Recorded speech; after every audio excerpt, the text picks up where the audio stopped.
নমস্কার, হেলথলাইনে সবাইকে স্বাগত জানাই। হেলথলাইন তখন নিশ্চয়ই আপনারা জানেন কিছু না কিছু বিষয় নিয়ে আমাদের আলোচনা চলবে, যেটা আমরা কিভাবে আমাদের শরীরকে ভালো রাখতে পারি, সুস্থ রাখতে পারি এবং রোগ ব্যাধি থেকে মুক্ত রাখতে পারি সেই বিষয়ে আলোচনা। কিছু সমস্যা এমন আছে যেটা সিজনাল চেঞ্জের সাথে চেঞ্জ হতে থাকে এবং কিছু কিছু সিজনে যে সমস্যাগুলো ছিল সেগুলো যেন আরও বাড়িয়ে দেয়। এমনই একটা সমস্যা হলো এই বর্ষাকালে কি হয় না, বর্ষাকালে দেখা যায় বিভিন্ন মানুষ যারা রয়েছেন হয়তো বিভিন্ন বাতজনিত সমস্যায় ভুগছেন, কিংবা তাদের গাঁটে গাঁটে ব্যথা হচ্ছে, সেই ব্যথাটা আবার বেড়ে গেছে, হয়তো বা তারা এখনও বাতের জন্য ট্রিটমেন্ট নিচ্ছেন না বা নেননি, কিন্তু ভেতরে কোথাও যেন একটা সেই প্রবণতা রয়ে গেছে। বর্ষাকাল যেই এলো দেখলেন সারা বছর ভালো আছেন, কিন্তু এই সময়টা ব্যথাটা একটু একটু যেন বাড়ছে মনে হচ্ছে প্রত্যেকটা জয়েন্টসে অলমোস্ট, বা কিছু কিছু জয়েন্টসে। তো এই যে সমস্যাগুলো কেন হয় আমরা যদি জানতে পারি এবং তার থেকে মুক্তির উপায় কি যদি জানতে পারি, তাহলে কি হবে না, আমাদের লাইফটা খুব সুন্দরভাবে আমরা কাটাতে পারবো। ব্যথা বেদনা নিয়ে যে কোনো কাজ কিন্তু আমরা স্মুথলি করতে পারি না এবং সঠিক সময় জেনে নেওয়াটাও ভীষণ প্রয়োজন। তাই আজকে আমাদের বিশেষ বিষয়টি থাকছে এটা, যে বর্ষাকালে গাঁটের ব্যথা এবং গাঁটের ব্যথা সংক্রান্ত নানা বিষয় নিয়ে আমরা আজকে জানবো। আর যিনি আমাদের জানাবেন, আজকে স্টুডিওতে উপস্থিত রয়েছেন ডক্টর এম রয়, প্রাক্তন বিভাগীয় প্রধান, orthopaedic department from Calcutta medical college. অনেক স্বাগত ডক্টর। নমস্কার। আমরা বিশেষ করে বর্ষাকাল যে বিষয়টা আমাদের কাছে নেওয়া হয়েছে কিন্তু ভীষণ একটা আকর্ষণীয় টপিক, তার কারণ প্রত্যেকটি মানুষ সাধারণত একটু ঠান্ডার ভাব এলে তাদের জয়েন্টস পেইনগুলো বেড়ে যায়। আর এখন সময়ের সাথে তাল রেখে বর্ষাটা যেন টানা চলেছে যেভাবে, ডক্টর তাই প্রথমেই জানতে চাইবো যে এই যে সময় পরিবর্তনের সাথে সাথে বর্ষাকাল এলেই ব্যথাগুলো কেন বেড়ে যায় এত? জয়েন্টস পেইনগুলো নিয়ে বহু মানুষ রয়েছেন যারা প্রচণ্ড কষ্ট পাচ্ছেন, আর এই সময়টাকে তারা ভাবেন একটা তাদের কাছে বিভীষিকার মতো, যে বর্ষা এলো মানেই তো আমাদের যন্ত্রণাটা প্রচুর বেড়ে যাবে। এটা কেন? হ্যাঁ, বর্ষা প্রত্যেকটা ঋতু ঠিক সমান নয়। আমাদের যদিও 6টা ঋতুর কথা বলি, 6টা ঋতুকে ঠিক আলাদা আলাদা ভাগ করা যায় না, মানে বুঝতে পারি না আমরা। প্রত্যেকটা ঋতুরই কিছু না কিছু বৈশিষ্ট্য থাকে, তবে মোটামুটি 3টে ঋতুকে আমরা বুঝতে পারি, মানে তাদের একটা বৈচিত্র্য আছে। যেমন শীত, গ্রীষ্ম এবং বর্ষা। শীতকালে কি হয়, ঠান্ডা হয়। গ্রীষ্মকালে কি হয় না, গরম থাকে। আর বর্ষাকালে কি না, বর্ষা পড়তেই থাকে। এই বর্ষাকালের ব্যাপারটা কি হয়, একে তো বর্ষা হচ্ছে, মানে হিউমিডিটিটা বেশি, মানে বায়ুর আর্দ্রতাটা বেশি। তারপরে কি হচ্ছে, অ্যাটমসফেরিক যে প্রেশার, আমাদের চারিদিকে যে হাওয়া, তার প্রেশারটা কমে যায়। এই মাঝে মাঝে আমরা শুনতে পাই না যে বঙ্গোপসাগরে নিম্নচাপের সৃষ্টি হয়েছে ইত্যাদি ইত্যাদি। অর্থাৎ অ্যাটমসফেরিক প্রেশারটা অনেক সময় কমে যায়। আর একটা কি, টেম্পারেচারটাও কমে যায়। আর আরেকটা খুব বাস্তব ব্যাপার, যেটা আমাদের প্রাত্যহিক জীবনে দেখা যায় কি, যে আমাদের আউটডোর অ্যাক্টিভিটিসগুলোও কমে গেছে। বর্ষাকালে কোথায় আর বেরোবো, ওই বাড়িতেই বসে থাকি, এই একটা প্রবণতা তো থাকেই।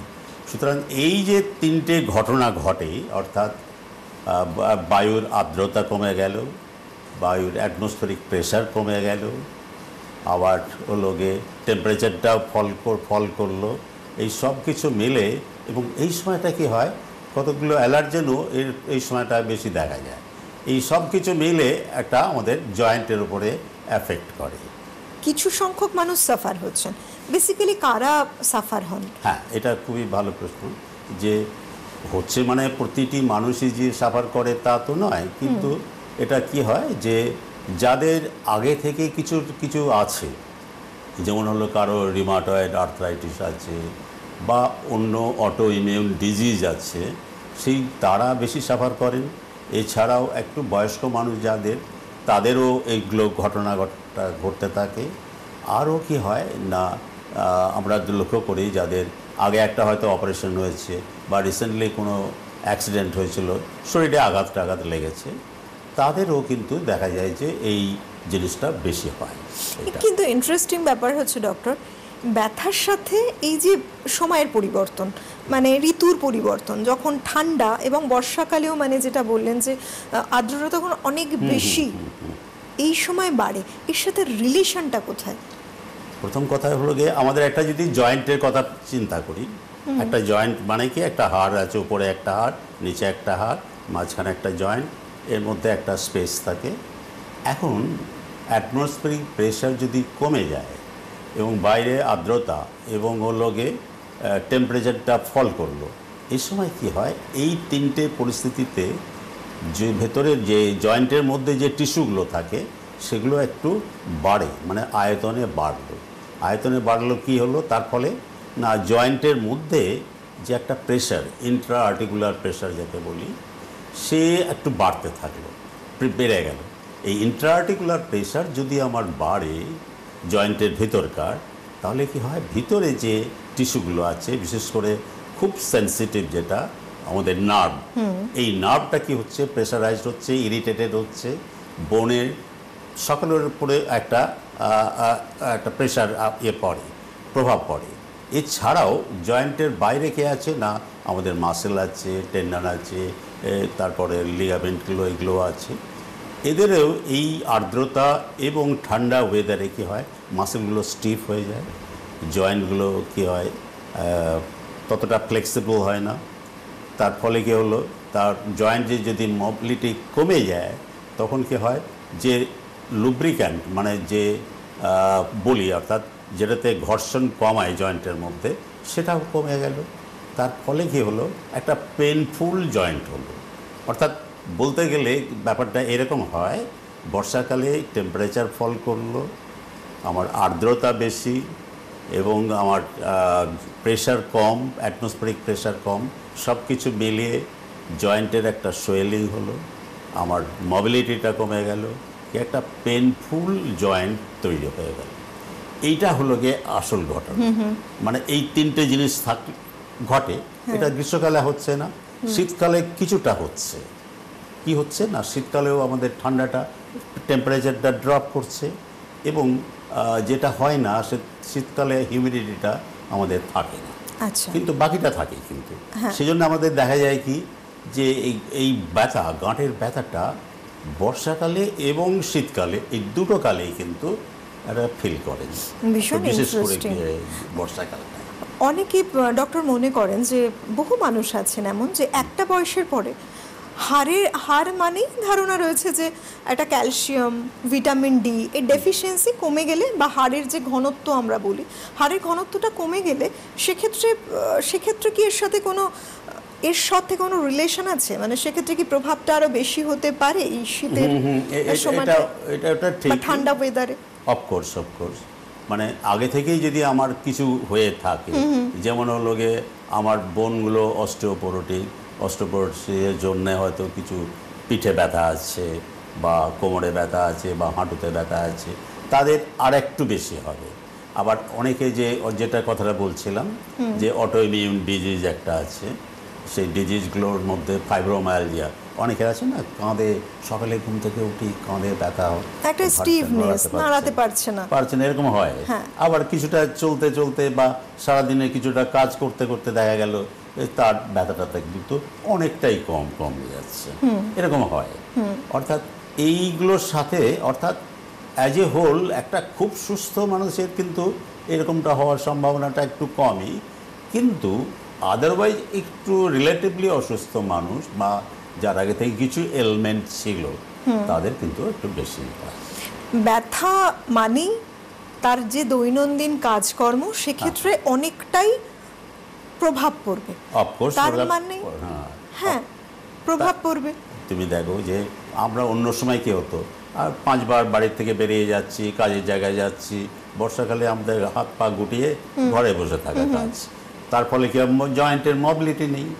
জয়েন্টের মোবিলিটি না থাকলে জয়েন্টের যে লুব্রিক্যান্ট যেটাকে বলি আমরা, লুব্রিকেটিং, মানে তেল বা সহজে অনেকে বলা, যে কারণে জয়েন্টগুলো সহজে ফ্রিকশন কমায়, যেটাকে গাড়ির ইঞ্জিন অয়েল যেমন থাকে আর সেই ইঞ্জিন অয়েল, ওই অয়েলটাকে ওইটা কমে গেল, লুব্রিক্যান্টটা কমে গেল। অর্থাৎ আমি হাঁটাচলাই কম করছি, সুতরাং তো কমবেই। এইটা বেশি হয় যারা যেটা বললাম যে যাদের আগে থেকেই কিছু জয়েন্টের প্রবলেম আছে বা শারীরিক কোনো থাকে, এবং বয়স্ক মানুষদের। কিন্তু আদারওয়াইজ হেলদি মানুষদের এরকম চিন্তা করার কিছু নেই, তারা ঠিকই থাকেন। তবুও হতে পারে একটু, যত বয়সের সাথে সাথে এটা একটু হয়। ব্যথা তো আছে, এবং ব্যথা নিয়ে কোনো মানুষ যারা রয়েছেন, কিছু মানুষ সচেতন, আগে আগে ব্যবস্থা নিচ্ছেন, কিন্তু যারা ব্যবস্থা নিচ্ছেন না বা ভাবছেন আরও দুদিন ডিলে করি, তারাও কিন্তু চাইবেন ডক্টর যে কি করে তাড়াতাড়ি আমার ব্যথাটাকে ম্যানেজ করা সম্ভব। বেশ কিছু মানুষ তো ওষুধ কিনে খাচ্ছেন বা কেউ ডক্টরকে দেখাচ্ছেন।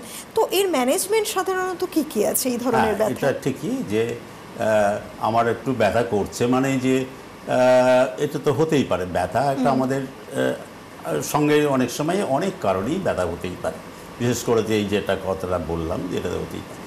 কিন্তু কতগুলো তো হোম কেয়ার তো বলে আছে, মানে ঘরোয়াভাবে আমি কি করব। আমি যদি এখানে একটা গরম সেঁক নিই, অর্থাৎ ওয়ার্ম ওয়াটার একসাথে কম্প্রেস করলাম, আমার হাতে বিশেষ করে এই ব্যথাগুলো কোথায় অনুভব করা যায় না, আমার কবজিতে বেশি হয়, আমার হাঁটুতে বেশি হয়, কোমরে বেশি হয়, ঘাড়ে বেশি হয়।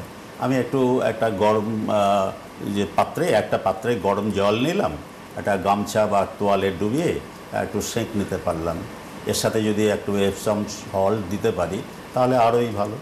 অর্থাৎ গরম সেঁকের কথাটা আমি যেটা বলতে চাইছি, মানে জলের মধ্যে একটু নুন দেবে, নুন ওই এপসম সল্ট যেটাকে বলি আমরা, সেটাগুলো দিয়ে আমরা সেঁক দিতে পারি। এটা কিন্তু খুব কাজের, ভীষণ কাজের। এটা 1 নম্বর গেল। 2 নম্বর হলো কিছু কিছু ব্যায়াম আছে। আমি সকাল থেকে উঠেই, যখন ঘুম থেকে আমি উঠলাম বা উঠছি, বিছানার মধ্যেই কতগুলো ব্যায়াম আমি করতেই পারি, যেটাকে বলি আমরা স্ট্রেচিং এক্সারসাইজ। অর্থাৎ পাটাকে আমি উপরের নিচে এরকম করতে থাকলাম, পুরো পাটাকে একদম উপরে উঠালাম, নিচে নামালাম, দুটো পাই। পারলে যদি আমি একবার একটু ধনুরাসন 1-8বার করে যদি নিই, যেটাকে ওয়ার্মিং বলা হয়। আচ্ছা, এই ওয়ার্ম আপটা যদি করে নিই, দেখা যাবে যে হঠাৎ আমার ব্যথাটা যেন মনে হলো চলে গেল। এটা না করলে কিন্তু এই যতক্ষণ না আমি বেশ কিছু ঘোরাফেরা করছি বা চলাফেরা করছি, এই ব্যথাটা হতেই থাকবে। মানে আমাদের এই যে ছেলেবেলায়, মানে যে স্কুলে প্রিটিগুলো হতো, মানে প্রথমে একটুখানি জয়েন্টসগুলো মুভ করে তারপরে আমরা করতাম। এক্স্যাক্টলি তাই। মানে একটা মানুষ সারা রাত ঘুমোচ্ছেন একটা নির্দিষ্ট পয়সারে, তখন যদি একটু হাত পা মুভমেন্টগুলো ঠিকঠাক মতো নাড়াচাড়া করে নেন, তারপরে যখন চলাফেরা করছেন অনেকটা হেল্পফুল হবে। আর একটা জিনিসও বলি হোম কেয়ারে, যেটার মধ্যে আছে যে এই গরম সেঁক তাপের কথা তো বললামই, তার সাথে হয়তো একটু পেন কিলার, মানে হলো গিয়ে প্যারাসিটামল টাইপের এইসব ওষুধপত্র খাওয়া যেতেই পারে, এবং তাতেও ব্যথাটা অনেকটা কমে যায়। আর আরও একটা যে জিনিসটা হলো গিয়ে, আমাদের গরম জল ঠান্ডাটা লাগাবো না। অর্থাৎ ডাইরেক্টলি আমি এসিতে ঘুমাই বা ফ্যানের হাওয়া ডাইরেক্টলি আমার মাথার উপরে না লেগে বা শরীরে না লেগে একটু কম করে দিলাম, বা একটু গরম ওয়েদারের মধ্যে থাকলাম, একটা ওয়ার্ম ক্লথ, অর্থাৎ যে কাপড় জামা পরছি তার সাথে আরেকটা লেয়ার দিলাম, শোবার সময়তেও আরেকটা ঢাকাঢুকি কিছু নিলাম, সেটাও আমাদের খুব পক্ষে হেল্পফুল। এটা কি মানে জায়গাগুলোকে গরম রাখা, ঠান্ডাটা না আসে? কথা বলা হয় যে গরম রাখা। আচ্ছা। আর এই গরম থাকলেই, এটা তো খুব কমন ব্যাপার যে আমাদের হাঁটুর ব্যথা, গরম ব্যথা, সকলেই বলেন যে একটু গরম সেঁক নিয়ে ভালো হয়ে যাবে। এই কথাটা খুব অত্যন্ত সত্যি কথা। সত্যি সব ক্ষেত্রে নয়, কিন্তু কিছু কিছু ব্যতিক্রমও আছে। এই বিষয়টা কিন্তু খুব গুরুত্বপূর্ণ। বিভিন্ন মানুষ এই যে ব্যথায় যখন থাকেন, কখনো কখনো তাদেরকে সাজেশন দেওয়া হয় যে একবার একটু গরম, একবার একটু ঠান্ডা, এক্স্যাক্টলি অল্টার করে সেকটা নিতে। এটা কনফিউশন আছে। হ্যাঁ, আমি আমার মনে হয় দর্শকদের মধ্যেও থাকবে, মানে কখন এই দুটো অল্টার করবে। একটা কথা আমি বলি যে গরম, মানে যে জয়েন্টটা অলরেডি গরম তাকে আপনি গরম সেঁক দেবেন না। যে অলরেডি গরম, অর্থাৎ কি না, ধরুন আপনার চোট লেগেছে, চোট লাগার পরে কি হঠাৎ এই জায়গাটাতে আমাদের হেমাটোমা হয়, গরম হয়, বা ভেতরে রক্তক্ষরণ হয়, এক্ষেত্রে কখনোই গরম সেঁক নয়, সেখানে ঠান্ডা সেঁক দেওয়া উচিত। আর যেহেতু এই যে বললাম যে যেখানেতে ইনফ্লামেটরি একটা লিশন রয়েছে, মানে ভেতরে আর তো কোনো প্রদাহ ইনফেকশন আছে, সেখানেও গরম সেঁক নয়। এই ক্ষেত্রে এগুলো গিয়ে সবসময় আমাদের ঠান্ডা সেঁক দেওয়া উচিত। আচ্ছা, বিশেষ করে চোট লাগার পরে। আমি অনেককেই তো দেখেছি বা আমাদের বলে থাকেন যে চোট লাগার পরে চুন হলুদ গরম করে দেওয়াটা, এটা জাস্টিফিকেশন নেই, এটা বিজ্ঞানসম্মতও নয়, বরং এটা ক্ষতি করে। আচ্ছা ডক্টর, এই যে আমাদের প্রচুর পরিমাণে যে ব্যথা যন্ত্রণা এবং সময়ের সাথে তাল রেখে অনেক সময় বাড়ছে কমছে, কিছু কিছু হোমলি মানুষ ম্যানেজ করছেন, কিন্তু কোন সময় বুঝতে হবে যে না, এটার কিন্তু একটা অন্য দিকও আছে, যে সময় আর বাড়িতে ম্যানেজমেন্টের কথা ভাববেন না, তারা সরাসরি একজন ডক্টরের কাছে যাবেন পরামর্শ নিতে, সেটা কখন? সেটা তাই, এটা হলো গিয়ে আমি যে হোম কেয়ারের কথা বলছিলাম, যে একটু গরম সেঁক নিলাম, গায়ে একটা রাতের বেলা শোবার সময় চাদর নিলাম এক্সট্রা, এসির বা ফ্যানের কাছে বেশি হাওয়া লাগাবো না, এরকম চিকিৎসা তো আমি সপ্তাহ দুয়েক দেখলাম। 2 সপ্তাহ এই হোম কেয়ার করার পরেও যদি আমি দেখি যে এটার আমার ভালো তো হলোই না, বরং আর একটু খারাপের দিকে যাচ্ছে, এবং তার সাথে সাথে আপনি যদি দেখেন ওই জয়েন্টে আরও ফোলাটা বাড়ছে, এটা লাল হয়ে যাচ্ছে, অথবা আপনার জ্বর এসেছে, জ্বরটা খুব ইম্পর্ট্যান্ট, তার মানে এটা স্বাভাবিক এই রিমাটয়েড আর্থ্রাইটিস বা সাধারণ ক্রনিক আর্থ্রাইটিসের ব্যথা নয়, এর সাথে অন্য আরেকটা কিছু যুক্ত হয়েছে বা কোনো জটিলতার সৃষ্টি হয়েছে, তখন কিন্তু আমাদের আর দেরি করা উচিত না, তখন ডাক্তারের কাছে যাওয়া উচিত। তিনি নিশ্চয়ই তার ব্লাড টেস্ট করবেন বা লোকাল এক্সরে করবেন বা অন্য যে যে ইনভেস্টিগেশনগুলো প্রয়োজন আছে সেগুলো তো নিশ্চয়ই করবেন।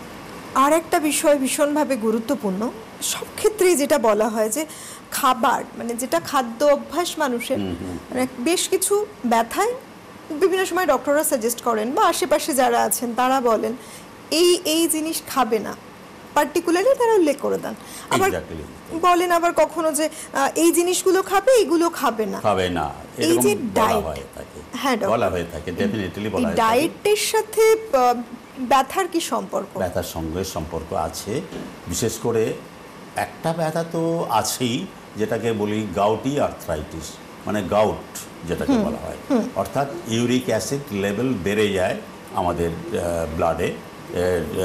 ইউরিক অ্যাসিড লেভেল যদি বেড়ে যায় তখন কি হয়, ইউরিক অ্যাসিড ক্রিস্টালগুলো আমাদের জয়েন্টে জমে এবং ক্রিস্টাল সাইনোভাইটিস বলে, এবং জয়েন্টে ব্যথা। আচ্ছা, অর্থাৎ এমন কিছু খাবার খেতে হবে যাতে আমাদের এই ইউরিক অ্যাসিড লেভেলটা না বাড়ে। সেগুলো সাধারণত আমরা বলে থাকি যে 4টে খাবারকে আপনি অ্যাভয়েড করুন। একটা হলো গিয়ে যে আপনার রেড মিট তো আমরা জানি, খাসির মাংস টাংস, পর্ক বা বিফ। আর 2 নম্বর হলো গিয়ে সমুদ্র থেকে যেগুলো উঠে আসে, অর্থাৎ সামুদ্রিক মাছ, কাঁকড়া যেটা ক্র্যাব বলছি, এটাকে আপনি খাবেন না। তৃতীয়টা হলো গিয়ে আমরা যেটা আরেকটা বলি যে অ্যালকোহল, পার্টিকুলারলি বিয়ারের 1 বোতল বিয়ার খাওয়া মানে 1 মিলিগ্রাম বেড়ে যাওয়া পার ডে ব্লাডে বেড়ে যাবে, সিরাম ইউরিক অ্যাসিড লেভেল বেড়ে যাবে। আর একটা হলো গিয়ে যেগুলো একটু সুগারি ড্রিঙ্কস আজকাল পাওয়া যায়, নানা রকমের সব কোল্ড ড্রিঙ্কসগুলো পাওয়া যাচ্ছে, তার মধ্যে যে ওই সুগারি ড্রিঙ্কস যেগুলো, ওইগুলোকে একটু অ্যাভয়েড করা উচিত। আচ্ছা, ওইগুলোকে, এই খাবারগুলোর কথা বলা হয়। আর অন্য খাবারের মধ্যে যেটা বলা উচিত বা খাওয়া উচিত, মানে অল ভিটামিনস আর রিকোয়ার্ড, যাতে ইনফ্লামেশনটা কমে। কেমন না, আমরা যেটাকে বলি যে সেইটা বিশেষ করে হলুদ আর দুধ, হ্যাঁ, হলুদ আর দুধের একটা অ্যান্টি ইনফ্লামেটরি এফেক্ট আছে। এই কারণেই বোধহয় বলা হতো যে দুধের মধ্যে হলুদ দিয়ে খেলে, এটাকে কিন্তু বলা হতো, এটা আমাদের মা মাসিমা ঠাকুমারা জানতেন, বলতেন। এটা কি করা হয় না, আমরা দুধ নিলাম, দুধের মধ্যে কিছুটা হলুদ মিশিয়ে দিলাম, একটা হলুদ রঙের একটা লিকুইড তৈরি হলো, এটাকে বলা হয় টারমারিক মিল্ক। কখনো কখনো এও খায়, জিঞ্জার মিল্কও খাওয়া হয়, আদা, ওর সাথে যদি একটু আদা দেওয়া যায়, দুধের সাথে আদা, দুধ একটা টারমারিক অ্যান্ড হলো গিয়ে আদাও মিশিয়ে দেওয়া যায়, দিয়ে এই যে একটা লিকুইড তৈরি হলো, এটাকে খেলে এর একটা অ্যান্টি ইনফ্লামেটরি এফেক্ট আছে, সেটার সাথে কিন্তু ব্যথা উপশমের একটা ব্যাপার আছে, এটা খাওয়াটা ভালো। টার্মারিক মিল্ক এছাড়া আরও অন্য যেমন লোকে এমন খাবার খাবো যার মধ্যে ওমেগা-3 ফ্যাটি অ্যাসিড যেটাকে বলি, এদের একটা রোগ প্রতিরোধের একটা ক্ষমতা আছে। এই এখন ওমেগা-3 ব্যাপারটা আজকাল মানুষের মধ্যে যথেষ্ট সচেতনতা এসেছে, এবং কোন খাবারে ওমেগা-3 আছে ইত্যাদি ইত্যাদি এগুলোকে খুব লক্ষ্য করা হয়। আমরা বলি যে অত ভেবে লাভ নেই খুব, কারণ আমাদের যেগুলো লেখা আছে বা আমরা পড়ি টড়ি ইত্যাদি এগুলো বেশিরভাগই আমাদের এই পশ্চিমবঙ্গ বা ভারতবর্ষে পাওয়া একটু খুব মুশকিল। আমরা যদি বলি যে স্যালমন মাছ খান, স্যালমন মাছ বা সহজে কিন্তু কোথায় পাওয়া যায় আপনি বলুন তো, সমুদ্রের ধারেতে ওইগুলো তো পাওয়া যায় না, খুব কম যায়। ওটা ভেবে তো লাভ নেই। আমরা বলি ফ্যাটি ফিশ, যেগুলো ফিশগুলোতে ফ্যাট বেশি আছে এরকম ফিশ আপনি খান। তাছাড়াও একটা যেমন মিল্কে বা মিল্ক প্রোডাক্টের মধ্যেও আছে যোগার্ট যেটাকে বলি, বা দই, তো এগুলোকে খান, কোনো ক্ষতি নেই। আর একটা জিনিস না খাওয়ার একটা পরামর্শ দেওয়া হয়, যেটা হলো গিয়ে ফ্রিজে রাখা আছে এমন খাবার, ফার্মেন্টেড ফুড, যেমন তার মধ্যে দইটাও পড়ে। অনেক দই অনেক দিন ধরে রাখা আছে, আচ্ছা, ফার্মেন্টেড, বা পিকল, এই যে জয়েন্টের ব্যথার জন্য আচারও ফার্মেন্টেড অনেক দিন ধরে, এটাও কিন্তু ঠিক অ্যাডভাইসেবল নয়, বিজ্ঞানসম্মত নয়, এগুলোকে বলা হয়। টকটাই কি খাওয়া যাবে না, টক জাতীয় কিছু খাওয়াটা উচিত? না, টক জাতীয় খাওয়া যাবে, বরং সেটা রেকমেন্ডেড। কোন টক না, লেবু ধরুন, লেবুর মধ্যে কি আছে, ভিটামিন সি আছে। টক মানেই বুঝতে হবে যে ওখানে ভিটামিন সি আছে, অ্যাসকর্বিক অ্যাসিড আছে, সেটা কিন্তু প্রয়োজন আছে। যেমন আমরা বলে থাকি যে vitamin A, D, E, K and C, এটা খুব দরকার আছে জয়েন্ট পেনের সাথে। এখন ভিটামিন এ, ডি, ই, কে কোথায় পাবো? এখন আমি ওইগুলোকে আলাদা করে প্রত্যেকটা বাজার থেকে কিনে নিয়ে এসে খেতে এরকম পরামর্শ দেওয়ার পক্ষপাতী নই। রাদার হলো গিয়ে আমি বলবো যে আপনি ব্যালেন্স ডায়েট খান। ব্যালেন্স ডায়েট বলতে কি না, ধরুন সকালে ব্রেকফাস্ট করছেন, ব্রেকফাস্টে কি খাবেন না, আপনার একটা ফল টল থাকবে কিছু না কিছু, হয় কলা, আপেল বা পেয়ারা, যা পাওয়া যায় আপনি খান। তার সাথে কি না ছোলা, বাদাম এগুলো পেতেই পারেন। ছোলা তো খুব সহজ, এটা নিতেই পারেন। এবং তার সাথে কি আপনি যখন লাঞ্চ করছেন, ডাল, ভাত, তরকারি, তো ডাল ভাতের মধ্যে যথেষ্ট ডালের ব্যাপারটা বলি আমি বিশেষ করে, ডালটা অত্যন্ত ভালো একটা জিনিস, যার ওর মধ্যে কি থাকে না, ভিটামিনস থাকে, প্রোটিন থাকে, এবং অন্য মিনারেল যেগুলো আমাদের দরকার সেগুলোও থাকে। আরও ভালো হয় কি না, ডালগুলো যদি আমি মিশিয়ে দিই, 2-3 রকমের ডালটা মিশিয়ে যদি খাই আরও ভালো। অর্থাৎ ছোলার ডাল, মুগ ডাল, তারপরে হলো গিয়ে আরও কি সব যেগুলো ডাল আছে আমি বলি, মসুর ডাল, এগুলো 3-4 ডাল, অরহর ডাল আজকাল পাওয়া যায়। আমি বাজারে দেখি বিভিন্ন মলটলগুলোতে, বিভিন্ন মলে দেখা যায় যে বিভিন্ন রকমের একটা দেখলাম যে মিক্সড ডাল পাওয়া যায়। এটা কিন্তু খুব বিজ্ঞানসম্মত। আচ্ছা, এই ডালটাকে, কারণ এই একটা ডালে যেটার ঘাটতি রয়েছে অন্য ডালে সেটা পূরণ করে দেবে, এবং সবকটা ডাল যদি মিশিয়ে খাই তাহলে কিন্তু মোটামুটি একটা ব্যালেন্স অবস্থাতে চলে আসে। সেজন্যই বলি যে ডাল মেশানো ডালগুলো খান আপনি, কারণ ডালের মধ্যে প্রচুর জিনিস আছে। আর একটা কথাও বলি, এটা আমাদের ওয়ার্ল্ড হেলথ অর্গানাইজেশন এটা ডালের উপরে খুব জোর দেয়। আমাদের ফেব্রুয়ারি মাসে, আমার ডেটটা ঠিক মনে পড়ছে না, বিশ্ব ডাল দিবস বলে একটা দিবসই আছে। আচ্ছা, বিশ্ব ডাল দিবস, অর্থাৎ এটাকে পালন করা হয় এবং এর গুরুত্বটা নিয়ে বিভিন্ন জায়গায় আলোচনা হয়। তো এটার একটা ব্যাপার আছে। আর অন্য ভিটামিন সি এর কথা যেটা বলছিলে যে টকটা রিয়েলি যে আমি কমলা লেবু খেতে পারি, আমরা মৌসম্বি লেবু এখন সারা বছরই প্রায় পাওয়া যায়। তাছাড়াও আমাদের পাতি লেবু, কাগজি লেবু, নানা রকমের লেবু প্রত্যেক দিন খেতে পারি। ভিটামিন সি ওটা জরুরি। আর ভিটামিন ডি একটা যেটা বিনা পয়সায় পাওয়া যায়, সেটা হলো গিয়ে ভিটামিন ডি।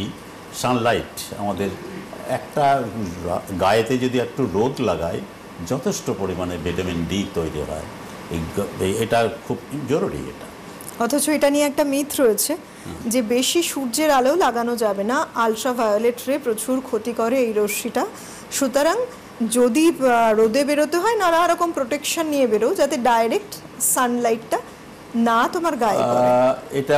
এটার ফেভারে যেমন কথাবার্তা আছে, তেমনি এটাও আছে যে রোদ যদি আমি লাগাই, আমরা তো তাই জেনে এসেছি ছোটবেলা থেকে বাচ্চাদের তেল লাগিয়ে রোদ দূরে রেখে দিতেন মায়েরা, তার কারণ প্রচুর পরিমাণে ভিটামিন ডি পাচ্ছে। ভিটামিন ডি স্কিনের কিছু কন্ডিশন আছে যেখানেতে কিছু রেইজ স্কিনের জন্য, হেলথের জন্য ক্ষতিকারক, এবং তারা ডাক্তারবাবুরা নিশ্চয়ই বলে দেবেন যে যাদের এই সান রেজগুলোতে আপত্তিজনক বা তাদের অসুবিধা হয়। কোনো নির্দিষ্ট ডক্টর সময় আছে কি? হ্যাঁ, একটা সময় যেটা আছে, এটাকে বলা হয় যে সবচেয়ে ভালো যেটা দুপুরের দিকে, অর্থাৎ বেলা 10টা থেকে 1টা এর মধ্যে যে রোদটা এলো, সেই রোদটা যদি আপনার গায়ে লাগে, ভিটামিন ডি সিনথেসিস সবচেয়ে ভালো হয়। এটার অবশ্য সিজনটা একটু চেঞ্জ হয়, গ্রীষ্মকালে একরকম হবে, শীতকালে একরকম হবে, বর্ষাকালেও হয়তো একটু একটু হেরফের হবে। আর বর্ষাকালের একটা ইউনিক ব্যাপার যেটাকে হলো যে বর্ষাকালটা কি হয়, দিনটা আস্তে আস্তে ছোট থেকে বড় থেকে ছোট হয়ে যাচ্ছে, ছোটোর দিকে যাচ্ছে। আমরা দিনটা বড় ছিল, আবার রাতটা অন্যরকম ছিল সময়। এই দিনের আর রাতের তারতম্যের সাথে আমাদের জয়েন্টের একটা ব্যাপার স্যাপার আছে। ডক্টর, সাধারণত কীরকম বয়সের মানুষরা আসছেন বেশি ব্যথা নিয়ে?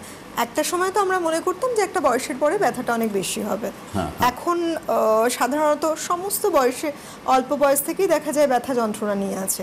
তো কোন স্টেজটা বেশি ফেস করছেন আপনারা, বেশি পেশেন্টের সংখ্যা? হ্যাঁ, বেশি সংখ্যা থাকে গিয়ে বয়স্ক মানুষদের, সে বিষয়ে কোনো সন্দেহ নেই। কারণ যেটা হলো গিয়ে অস্টিওআর্থ্রাইটিস, অস্টিওআর্থ্রাইটিস মানে হলো গিয়ে জয়েন্টের ক্ষয় হচ্ছে, অর্থাৎ হাঁটুর ক্ষয় হচ্ছে, কার্টিলেজ সেলগুলো মারা যাচ্ছে। এটা তো খুব কমন, সেটা বয়সের সাথেই বেশি হয়। আর কম বয়সে যেটা হয়, যেটা সাধারণত অটো ইমিউন ডিজিজ বলি, যেটাকে রিমাটয়েড আর্থ্রাইটিস। আজকাল তো বেশ সংখ্যক পেশেন্টের দেখা যায় জুভেনাইল, মানে 10 বছর 12 বছর বয়সের ছেলে মেয়েদেরও এইরকম দেখা যেতে পারে। মানে এটা খুব দুঃখজনক একটা সমাজের বর্তমান চিত্র, কি না অল্প বয়সে যারা রয়েছে তারাও কিন্তু এই ব্যথা বেদনায় আক্রান্ত হচ্ছে। কিন্তু সঠিক সময় সুস্থভাবে যদি আমরা বাঁচতে চাই জীবনে, এই সঠিক সময় কথাটা খুব গুরুত্বপূর্ণ। সমস্যা হচ্ছে ডক্টরের কাছে পরামর্শ নিতে হবে, নিজেদের সুস্থ থাকার কিভাবে রাস্তা আমরা বার করতে পারি সেই চাবিকাঠি কিন্তু রয়েছে একজন ডক্টরের হাতে। সঠিক গাইডলাইনের মাধ্যমে আমরা সুস্থ থাকব। অবশ্যই প্রত্যেকে ভালো থাকুন, সুস্থ থাকুন। আজকের মতো সময়টা হাতে নিই, অনেক ধন্যবাদ জানাবো ডক্টর আপনাকে। ধন্যবাদ আপনাদের সবাইকে, নমস্কার।